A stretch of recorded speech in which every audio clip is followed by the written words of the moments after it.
Ladies and gentlemen, step right up, coming closer, don't be shy. How wonderful to see all your faces here today. But it pains me, it really does, ladies and gentlemen, because on your faces, I see a roadmap of ill health and discomfort, frowns where there should be smiles, and grimaces where there should be beaming grins of gaiety. But fear not, friends, I have come here today with the answers for your ailments, the panacea for your problems, the cure for your calamities, and the medicine for your maladies. I have traveled the world far and wide, from Persia to Peking, from Constantinople to Chosin, from Siam to Ceylon, and in my travels, I have collected only the finest, scientifically proven treatments for your troubles.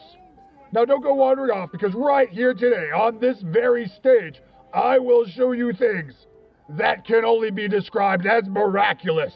I will show you things, my friends, that you might swear are ambrosia from the heaven sent by God himself, and like Jesus Christ, will make you feel reborn. You there, sir. Yes, you with the lame leg and wan complexion. Who, me, sir? Yes, you, my friend.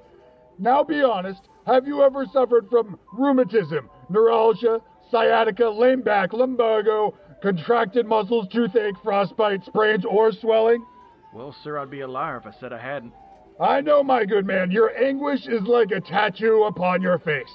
That's why you need Clark Stanley Snake Oil Liniment. That's right, as seen at the Chicago World's Fair, it is the strongest and best liniment known for the cure of all pain and lameness. Made from only the finest free-range American rattlesnake, and this bottle can be yours today for the low price of 2 bits twice. And you, ma'am, yes, you with that lovely dress, I hate to ask you because you look so young, but are you a mother? Why, yes. I am a Mom? Mom! Why, yes, dear, what is it? Mom, do you ever suffer from female weakness? Why, of course, honey. Every woman suffers from female weakness. It's only natural. And that's why I use Dr. Williams' pink pills for pale people. Their patented formula helps me with all my female weakness, including green sickness, nervous fits, loss of vital forces, and hysteria. Here, honey, why don't you take one now? Gee, thanks, Mom. That's right, Dr. Williams' pink pills for pale people. There's nothing better for all your feminine woes. Available at the finest roadside pharmacies. And for the man in your life, are you feeling weak, lacking vigor? Then send at once for Whiz Bang Wonder Tablets, the amazing new discovery with almost magic-like action. Pep and energy come back quick. You feel like a new man, full of red-blooded vim and push. There's nothing like Whiz Bang, now with no harmful drugs that form habits. For best results, use with Hoods Sarsaparilla. Yes, folks, get good blood from Hoods. Hoods is the one true blood purifier guaranteed to cure scrofula, dyspepsia, catarrh, that tired feeling, loss of appetite, and more. Yes, Hoods Sarsaparilla, now with only 18% alcohol.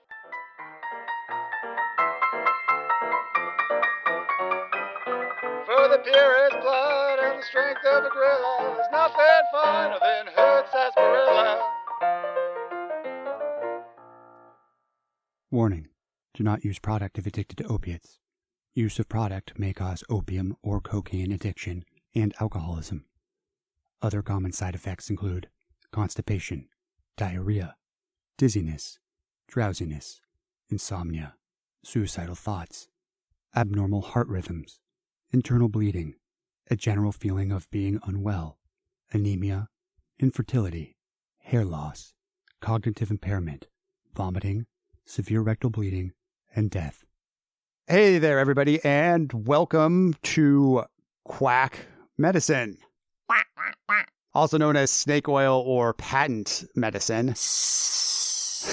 Is that your slithery snake oil sounds? Yes, it is. As a matter of fact, I was bringing some snake to the table. I was researching all these quack medicines for the podcast, and I wanted to talk about so many of them, but there are way too many to choose from. The U.S. was basically littered with these things from the early part of the 19th century to the middle part of the last century. And there's still plenty of them out there, which we'll get to later. But first, I was wondering if you knew where the quack in quack medicine comes from. Does it involve ducks in some way? It does not involve ducks. Oh, then I do not know.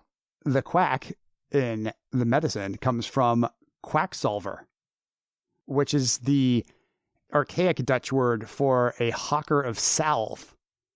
So it combines two different words, quacken, which means to boast or to brag or to croak, and salve, which is basically an ointment or salve. So it's basically just a guy who talks loudly about his product. Huh. That's fascinating. I didn't know that. Okay. No ducks involved whatsoever. Just no ducks involved whatsoever. Archaic Dutch. Yeah, it just means to talk loudly. Quack medicine has been around for most of human civilization, and there has always been unscrupulous people offering miracle cures and preying off of the uneducated, sick, and the desperate. And unfortunately, they often flourish in times of crisis and uncertainty. People coming around offering up cure-alls and panaceas at a cheap price. When people are desperate and uncertain is when they are looking for answers, and they're going to be more inclined to give something to that snake oil salesman because he'll fix everything, you see. Yeah, and unfortunately, sometimes the snake oil salesman happens to be high up on the ladder and in charge of things.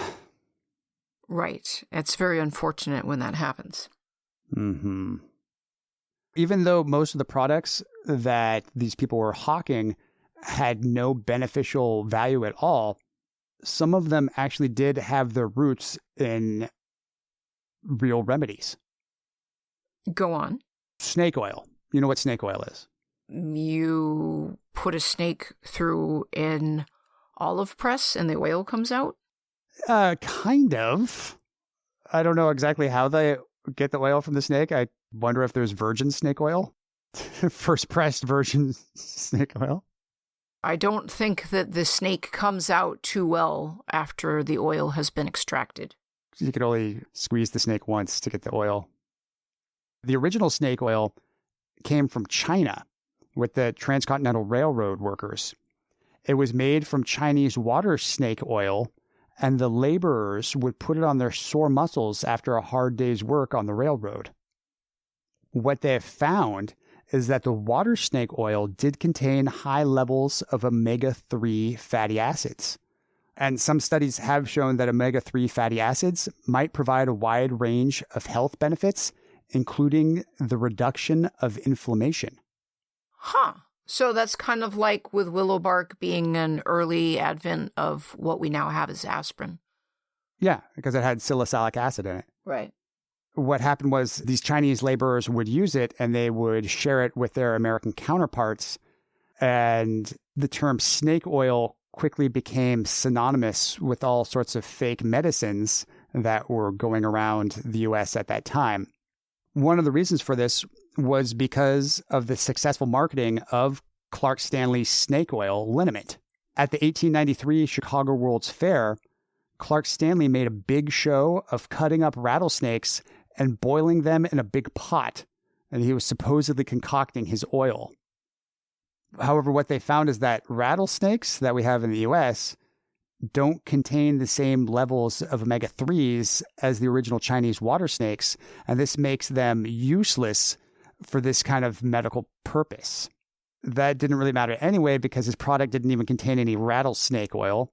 When it was finally tested in 1916, the analysis revealed that Stanley's tincture contained mineral oil, beef fat, red pepper, turpentine, and camphor. So at least it would smell pungent. Yeah, it would smell pungent, and it might be somewhat beneficial if you rubbed it, but you definitely didn't want to drink the stuff. No, that doesn't sound particularly tasty. Yeah, it was pretty benign when used topically, but there was plenty of so-called patent medicines making the rounds that weren't. Most of them contained opium or cocaine, which were legal to sell as long as they were labeled correctly, but none of these medicines ever mentioned having opium or cocaine. And they also often had high concentrations of alcohol. Well, that'll make you feel better. Yeah, these medications did have a short-term effect because the ingredients in them, like if you were coughing or not feeling well or had pain, definitely the opium is going to help you because it's a cough suppressant and it's going to take away your pain. And the alcohol is going to get you drunk, and so you're not really caring so much about it. And the cocaine is going to make you have a little bit of burst of energy. So, hey, all of a sudden I'm feeling better. And that's how these guys got away with selling this stuff for so long to the general public. Because of these ingredients in there, you would drink it, you'd have momentary relief of your symptoms, be like, hey, my cough's gone, I got energy, I got some pep, and I'm feeling kind of relaxed and all right here. But it would soon wear off. But that would often lead to chemical dependency. Oops. Yeah. Those were the good ones that people were selling because a lot of the other medicines that were going around at that time had things in them like arsenic, lead, and mercury. Which were all medicines that I did research on and ended up not settling on for this podcast. But yes, those were very common ingredients in medicine. They were used for centuries, and not just quack medicine, but quote unquote legitimate medicine. So you were lucky if you just got one of the ones that had the opium or the cocaine or the alcohol in it. Didn't do as much damage as some of those other things that were out there. I didn't know if you knew this or not, but one of the funnier things I came across is most of the soft drinks we have today started out as patented medicines. I was aware of that, yes. And this is why soda fountains originated in pharmacies and drugstores. Did you know that? Yes, I did, but share it with our listeners. For those of you whose name isn't Rain and don't know, they were sold primarily in pharmacies and drugstores, and hence that's where the soda fountain came from, why it was such a popular thing in the U.S. to go down to the drugstore and get a soda. They were also something sweet that the druggists could mix some of the other awful medications with that they were selling at the same time. They mix them with these sugary sodas, and it would make the medicine go down a little bit easier, not just the spoonful of sugar. Did you know that 7-Up, what its history was? Didn't it start out as a form of medicine? Yeah, it was originally named Bib Label Lithiated Lemon Lime Soda. Oh, right. Yeah, lemon lime soda. Okay, yeah, I had heard about this, but go on. It contained lithium, which Yes. we know is a mood-stabilizing drug. Right. But it was removed back in 1948 and rebranded as 7-Up. I guess maybe because it did make you feel better if you drank enough of it, or you just didn't really care about your problems anymore. If you drank enough Bib Label Lithiated Lemon Lime Soda. Doesn't really have the ring. Right. Coca-Cola, which we both know and most people know originally did contain cocaine, was originally marketed as a cure for ailments including morphine addiction and impotence. Well, if you get enough cocaine in you, you might ignore the fact temporarily that you have a morphine addiction, but I thought that coke dick was a thing. I didn't think that cocaine cured impotence. Some guys get hard on coke. I guess your mileage may vary. Okay. And Dr. Pepper, The early advertisements for Dr. Pepper made medicinal claims stating that it aids digestion and restores vim, vigor, and vitality. Wow. Pretty fancy for a soda. I know. But they all pretty much rebranded themselves, took out whatever bad ingredients were in there because they were forced to because new drug laws. And now we have the wonderful sodas that are killing our teeth and bringing diabetes to America. Yum, yum. Overall, what I found when I was researching all these patented quack snake oil medicines, besides them being potentially poisonous, was that they ultimately robbed people of their money, often the people that could least afford to lose their money to these shysters, and it delayed people from seeking legitimate medical attention for their ailments. Well, yeah, if you're poor and you're desperate and you don't have any other options, a cheap, reasonably priced medicine is all you're going to be able to use, and you're just going to cross your fingers and hope it pans out. Yeah.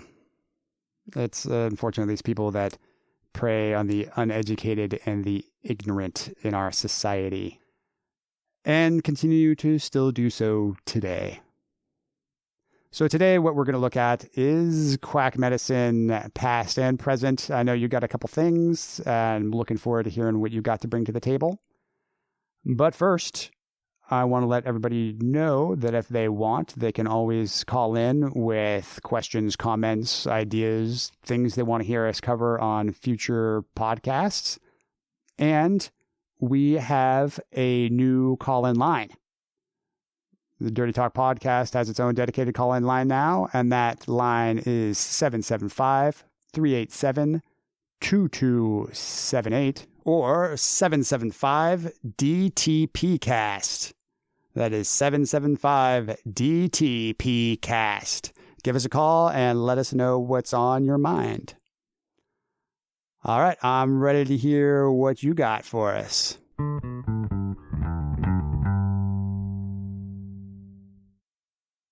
Have you ever heard of antimony?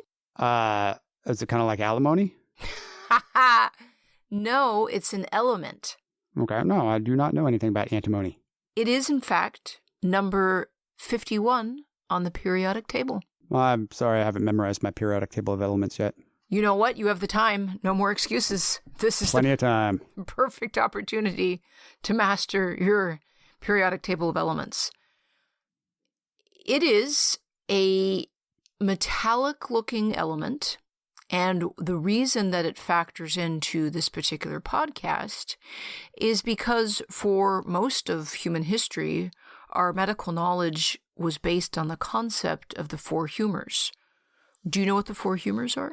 I do know what the four humors are, but go ahead, lay them on us for those of you who do not know the four humors. Blood, phlegm, black bile, and yellow bile. Supposedly, if there was anything wrong with you, it was because your humors were not in balance. Unfortunately, the ways that we had to balance your humors were rough. Cutting, puking, and purging. Our medical past is just a mess of bodily fluids, and our sick ancestors spent most of their time suffering the effects of laxatives while vomiting and bleeding from various cuts on their bodies. We were always looking for more effective ways to cause the body to eject our unbalanced humors, which is where the puke cup came in. What is a puke cup, you may ask? What, pray tell, is a puke cup? I'm so glad you asked. I mean, I assume that it's a cup you puke in. You are incorrect.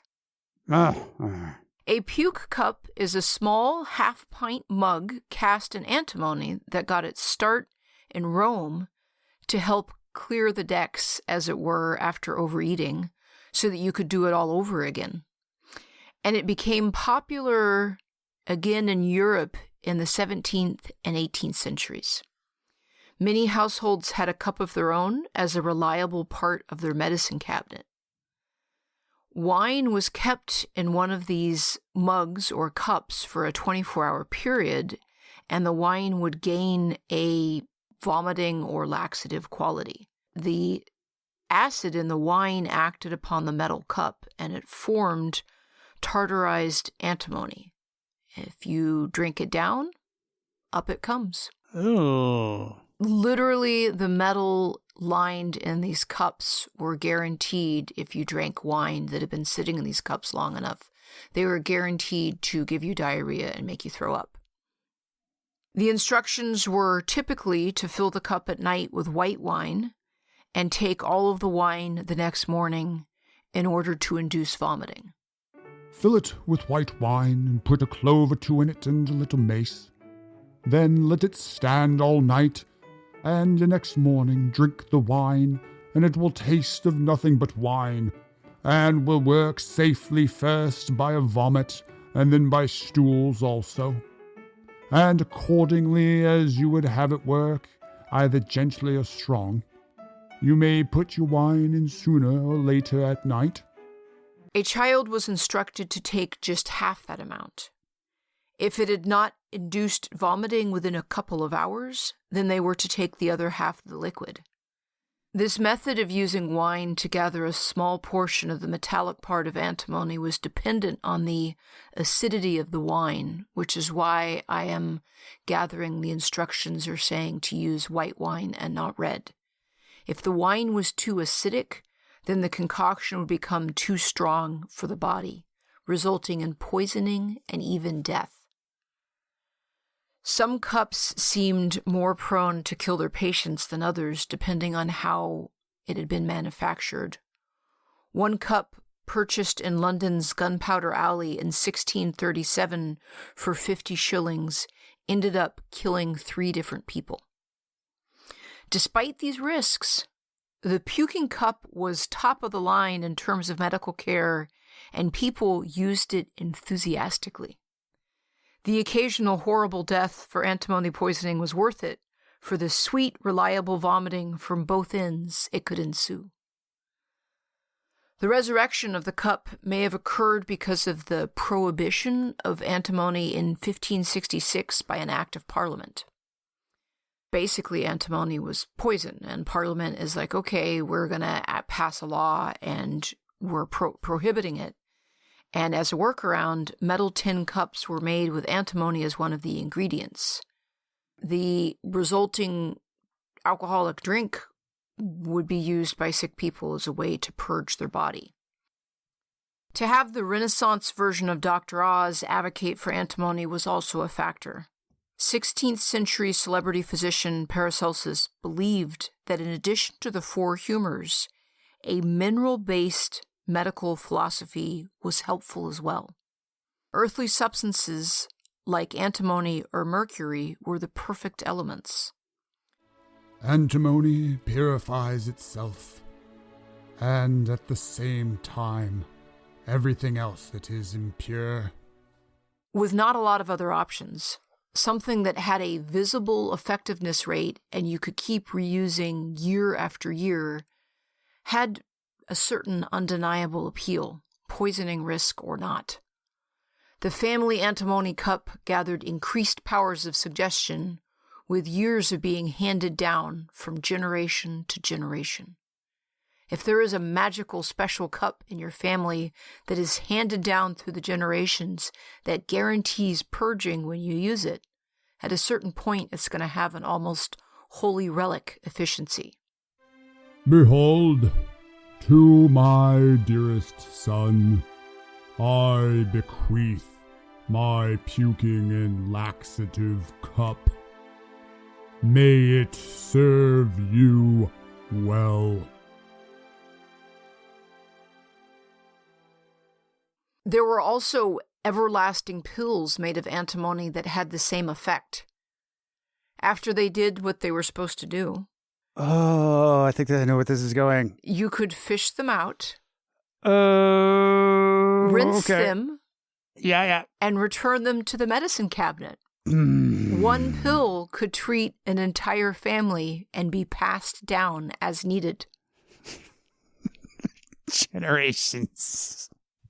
This pill belonged to your grandfather, Champ. And now it shall be yours. Use it in good health. Thanks, Dad, but what I really wanted was the good silver and the extra bed. There is no doubt that people loved their puking cups. There is an antimonial cup at the Geological Museum in London that has an inscription on the lid that reads, "You are a wonder of nature, and for all people, a certain cure." There is another cup in the National Maritime Museum in London that was believed to have belonged to Captain James Cook. While medicine has since moved on past the puke cup to other, more effective treatments, we will always have the memories, but not the smells. And thank God for that. They can honestly say, this pill has been in our family. Yes. For generations. Hi-oh! It has been Yes. in the family, literally. Thanks for sharing that. When we started doing Quack Medicine and I stumbled across the everlasting pill and the puke cup, I had to do a piece on it. I can see why. I greatly appreciate you sharing that with us today.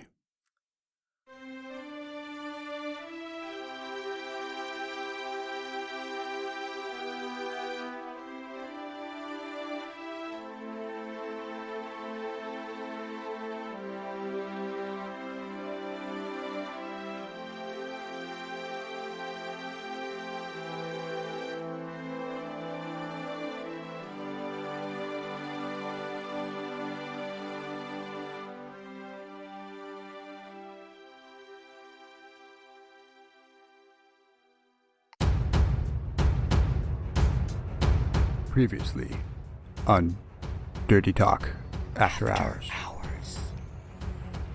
Yeah, you ready for this final volley? I'm ready. All right, let's do it. All right, hunker down. Oh shit, it looks like they're regrouping. What are they doing over there? Oh crap! Incoming! Ah!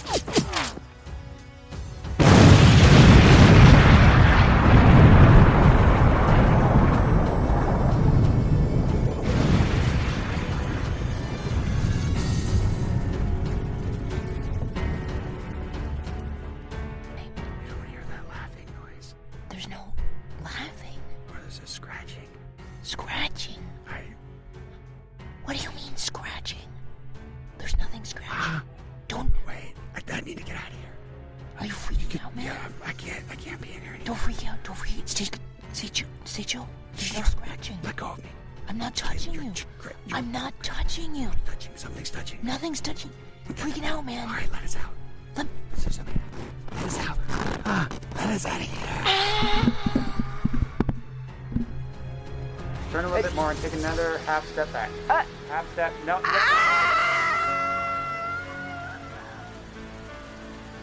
Say hi to Moriarty for me.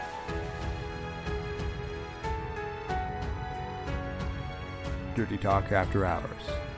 Available exclusively on Patreon every Monday morning.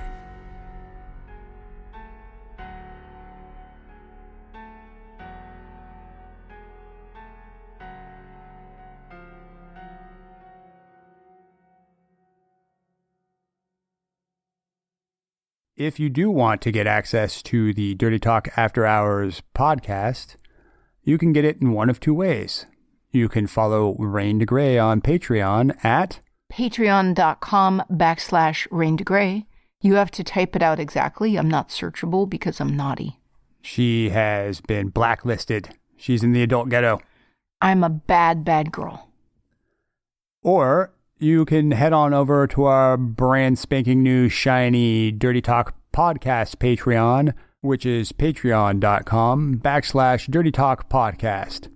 Either way, if you pledge at $5 a month, you will get exclusive weekly access to the Dirty Talk After Hours podcast.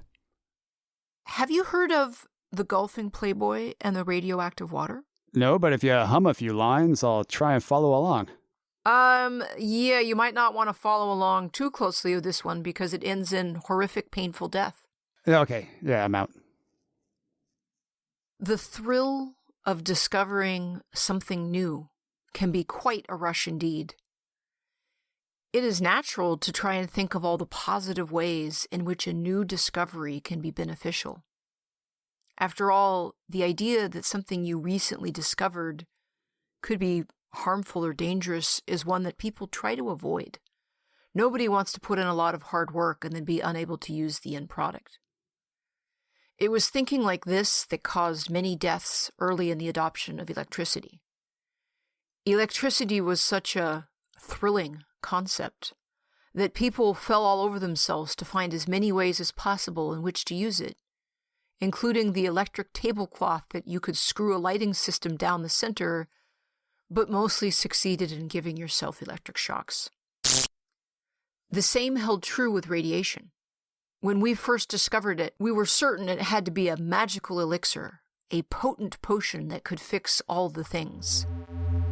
Everything that we could possibly think to attach radiation to, we did, including making radioactive jockstraps that men could keep pressed up against the family jewels in order to make them more potent. Never mind that you were baking your testicles like a potato and dramatically increasing your odds of sterility, not virility. It was new. It was radioactive. Forget about blue balls. How about black balls? It had to be good for you. Your little swimmers would come equipped with six-packs and bulging biceps. We took our fascination with radiation so far, it was actually packaged into radioactive water that you could consume like a health tonic. There's nothing that will put a pep in your step like a good serving of radioactive water. Radiothor was a patent medicine and an energy drink, and it was distilled water containing 2 radioactive substances. The manufacturer claimed Radiothor, in addition to being an excellent energy tonic, cured a variety of illnesses including anorexia, hysteria, insomnia, as well as stimulating the endocrine system. Our story starts when Radiothor met Ebenezer Byers. Ebenezer Byers, known as Eben Byers, was a wealthy American socialite, athlete, and industrialist, and the son of industrialist Alexander Byers. He was educated at Yale College, and I'm mentioning Yale College because it's actually important to how he died, where he earned a reputation as both an athlete and a very successful ladies' man. He took the athleticism so seriously that in 1906, he won the U.S. Amateur in golf. In 1927, Byers injured his arm falling from a railway sleeping berth on a party train following a Yale-Harvard game.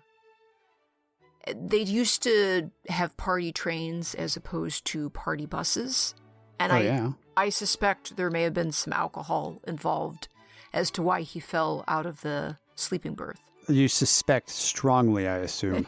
I do. At any rate, unfortunately for poor Byers, his injury was severe enough that it wasn't healing, and eventually he turned to his doctor for relief. The doctor suggested that he take Radiothor, which was manufactured by one William J.A. Bailey. Bailey was a Harvard University dropout who falsely claimed to be a doctor of medicine and had become rich from the sale of Radiothor.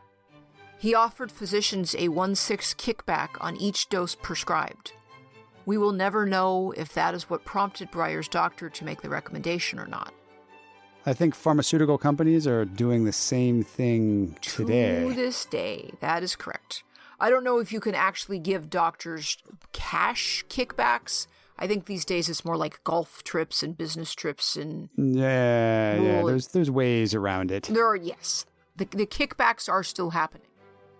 What we do know is that Byers became an enthusiastic and outspoken proponent of the miracle water. He began taking several doses per day, believing that it gave him a toned-up feeling, but stopped in October 1930 after taking roughly 1,400 doses when that effect faded. The irony is that he took far more than the average person would have ever been able to. His wealth provided him with the means to take Radiothor multiple times a day, every day.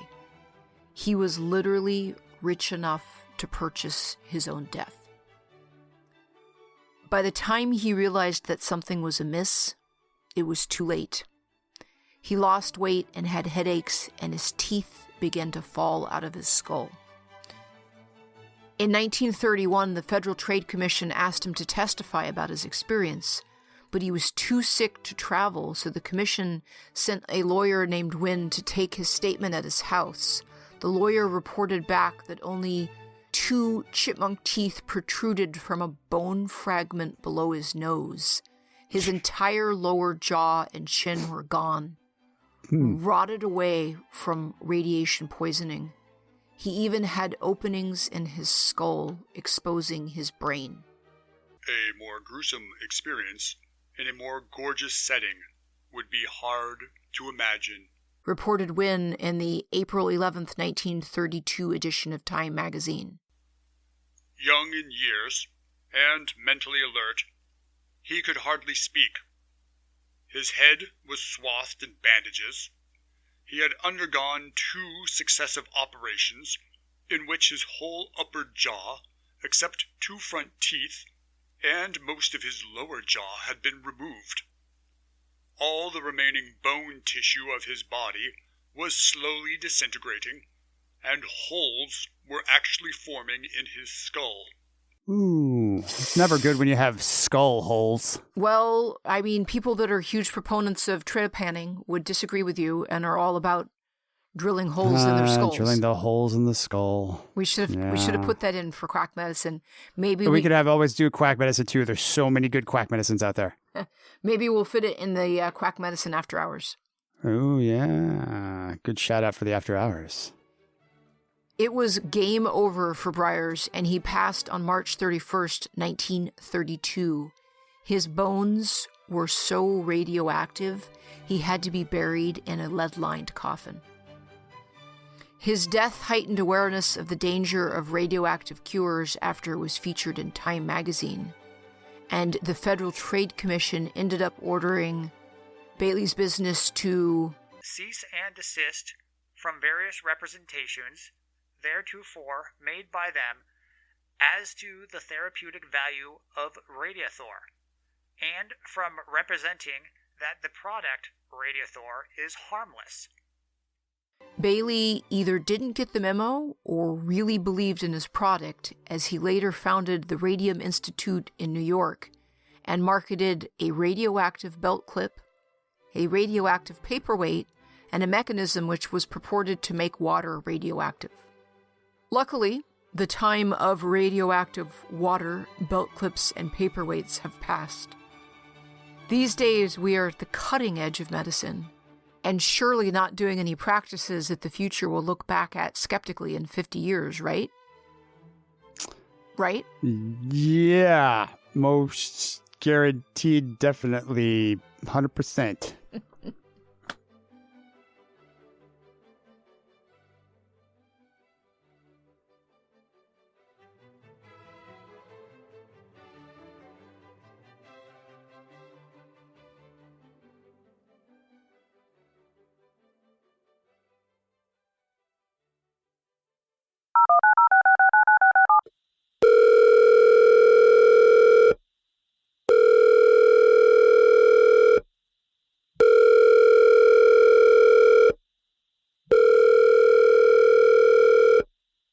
Hi, you've reached Rain. Sorry I can't make it to the phone right now. Leave a message and I'll call you back as soon as I can. Hey, it's me. I just wanted to call and touch base because I've been doing some research for the next podcast, the Quack Medicine one, and I was thinking about doing homeopathy. It's something I've been interested in for a while now, and it's complete bullshit, and it's basically akin to prayer. It's the most popular and widely used quack medicine in the United States and all over the world still to this day. And it is basically like doing nothing for somebody that's sick, essentially saying, oh, don't give them any medicine. We're just going to pray for them. So I was thinking about that. I just wanted to get your thoughts on it. Anyways, I'll talk to you later. Bye.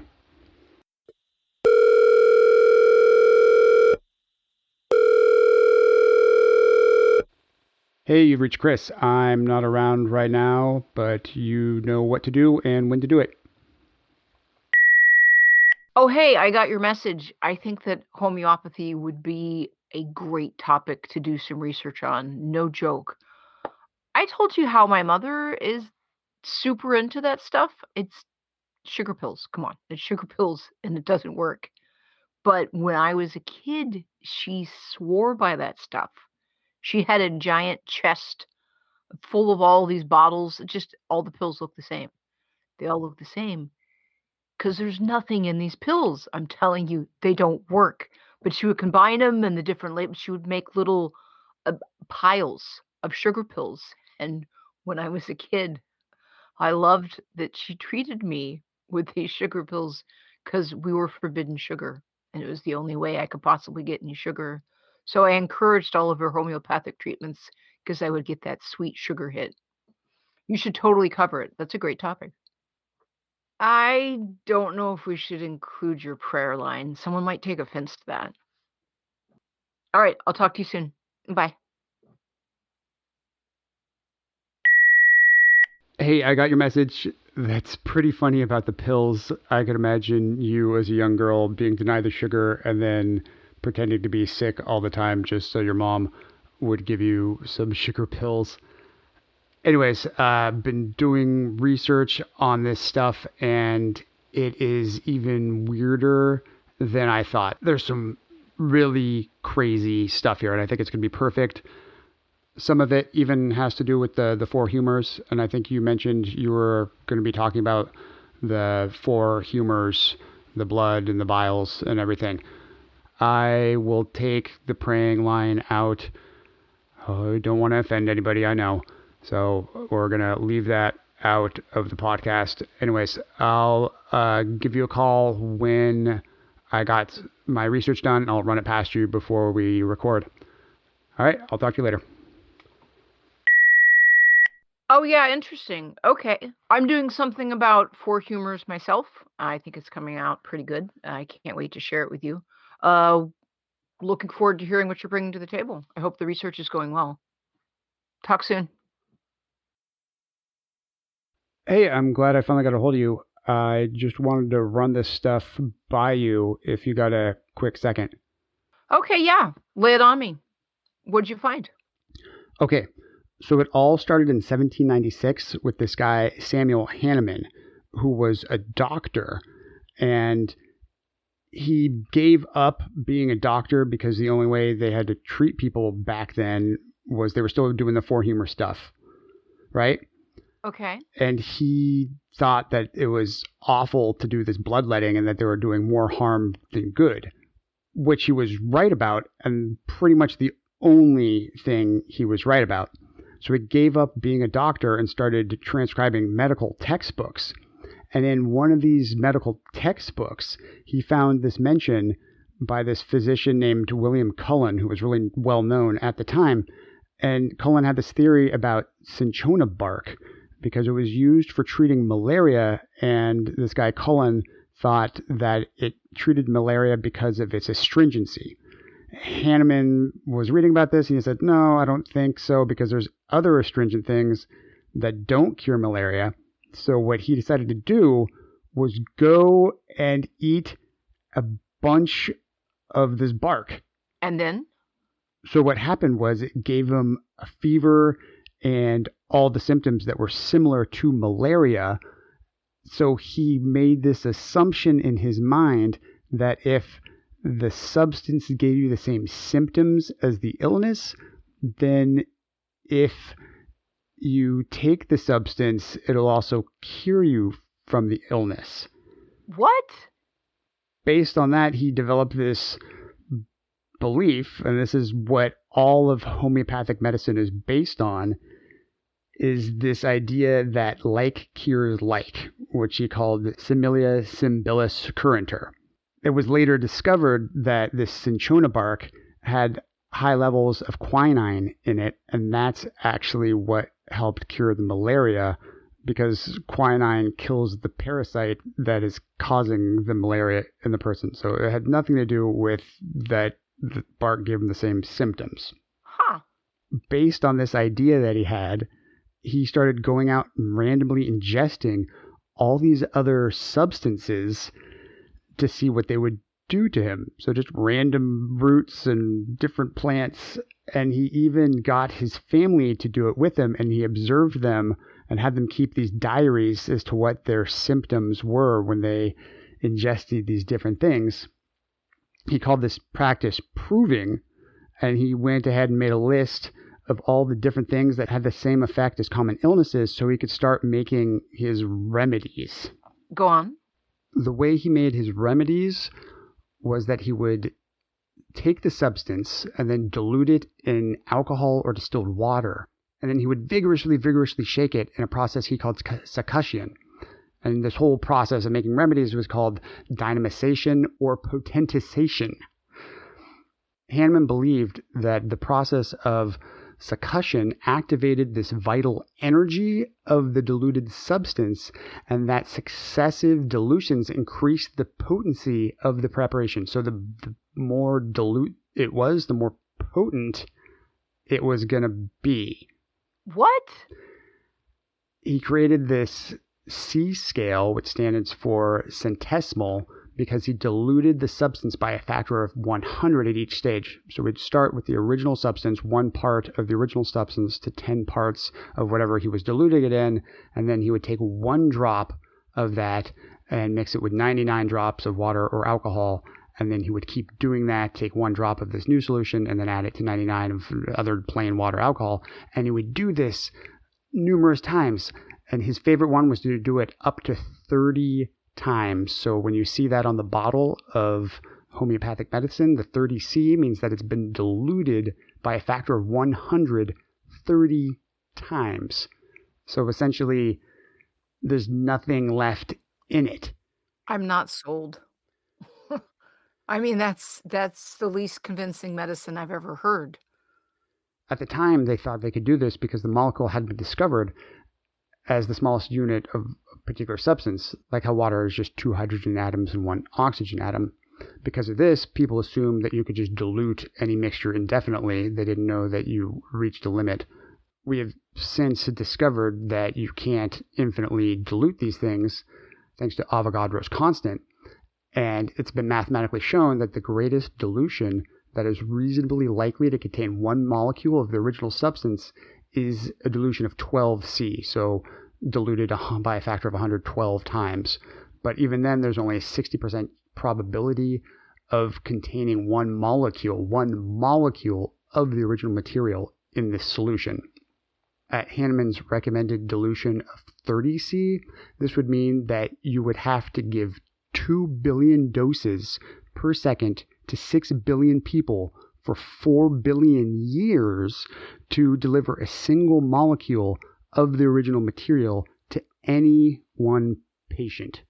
So it's a magic potion. Homeopaths defend this process by saying that water retains some essential property of the original material because the preparation has been shaken and beaten. So essentially, as long as you beat the thing, then it will maintain its original property. Right. Definitely. That's how the magic potion happens, is if you violently shake it. Hahnemann believed that the dynamitization or shaking of the solution caused that spirit-like healing force to be released from within the substance. So even though the homeopathic preparations are often extremely diluted, they still maintain that a healing force is retained in the preparations because this spirit of the water. Modern advocates of homeopathy even have proposed this concept of water memory. According to water memory, water remembers the substances mixed in it, and it transmits the effects of those substances when you consume them. What?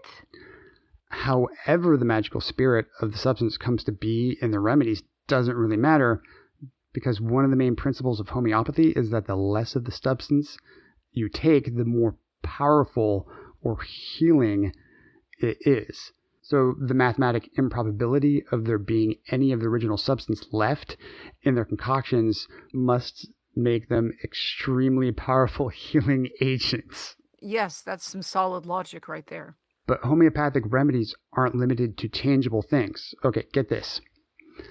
So you can have them made out of plants and animals, right? But, oh no, there are what's called imponderables. These are substances like sun or moonlight or X-rays. Are you serious? I even found this homeopathic website where you can buy a laser beam, and they say this remedy was made by exposing a clear test tube of 90% ethanol to a pulsed beam of an erbium laser. You can also buy Luna, which is sugar of milk that is exposed on a glass plate to the moon's ray for 4 hours and stirred with a glass rod. And I thought you might like this one because it's your favorite color. You can get a tincture made from the color purple, and also one made from vaginal ultrasounds. How do you extract tincture from the color purple? It didn't state how these were collected or how you can make a tincture out of purple, but you can get it.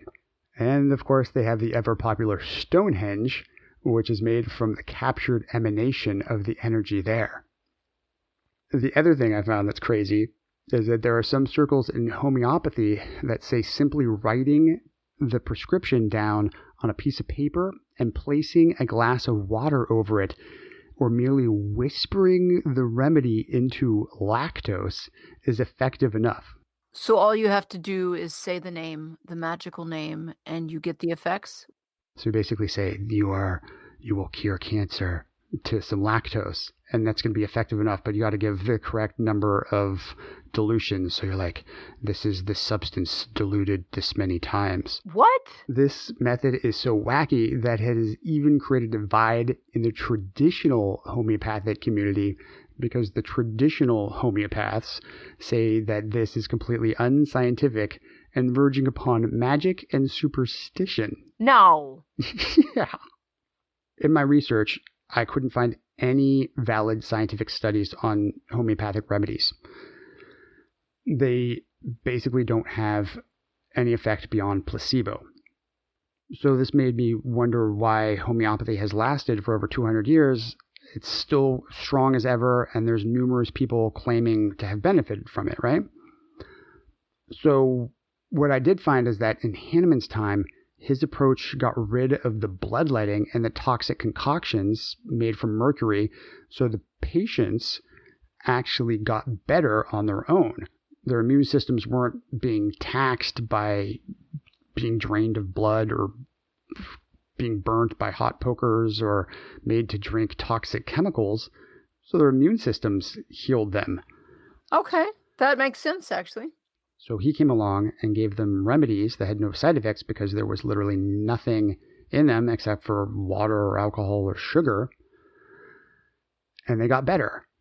The other reason that it's become popular is because of the methodology used by homeopathic practitioners.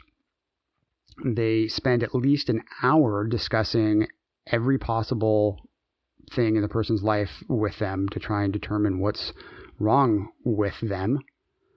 And this is completely different than Western medicine, where usually you go in and the doctor sees you for a couple minutes, asks you some questions, and says, okay, we're going to run a bunch of tests, and you never really talk to them again, or they're just very curt with you. At least that's been my experience with most of my doctors.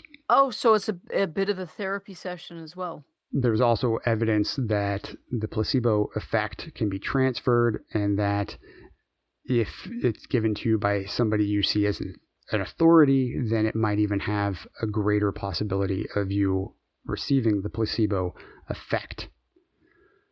Also, there's always confirmation bias, so even if the thing that you take doesn't do anything at all and you still get better because your body is amazing at healing itself, then you attribute it to the medication that you just took.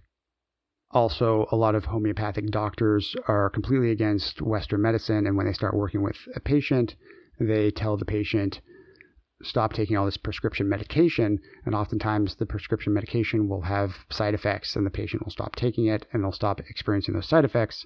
So even though they're not necessarily being cured, they're not getting all the negative side effects they were feeling before, and they credit homeopathy with this feeling of improvement. Interesting. So I know a lot of people are going to say, all right, what's wrong with homeopathy?